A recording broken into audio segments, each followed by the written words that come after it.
One evening late in November, which is the month when spirits have most power over all things, as the prettiest girl in all the island was going to the well for water, her foot slipped and she fell.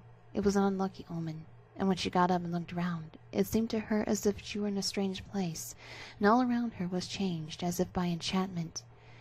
But at some distance she saw a great crowd gathered round a blazing fire. She was drawn slowly on towards them, till at last she stood in the very midst of the people, but they kept silent, looking at her. She was afraid, and tried to turn and leave them, but she could not. Then a beautiful youth, like a prince, with a red sash and a golden band on his long yellow hair, came and asked her to dance.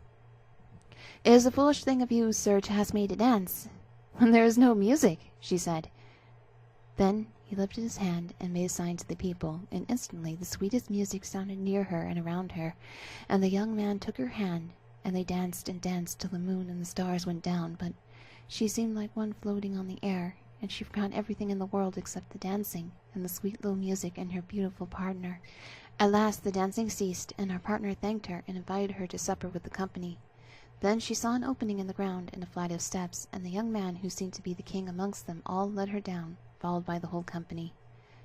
At the end of the stairs they came upon a large hall, all bright and beautiful with gold and silver and lights, and the table was covered with everything good to eat, and wine was poured out in golden cups for them to drink.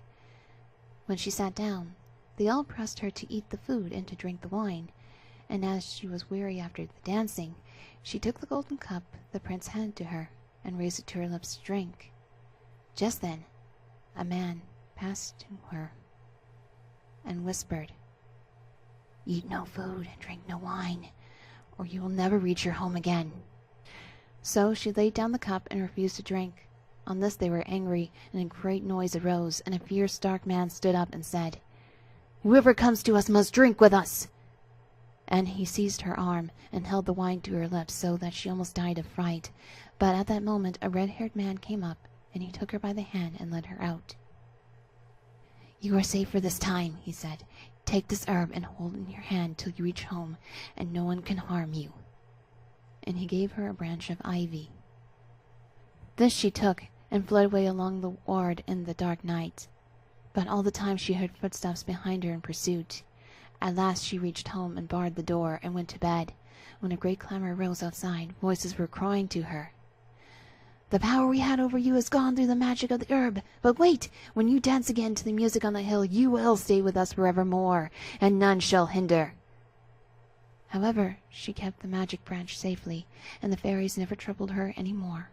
But it was long and forgotten before the sound of the fairy music left her ears, where she had danced in the November night on the hillside with her fairy lover.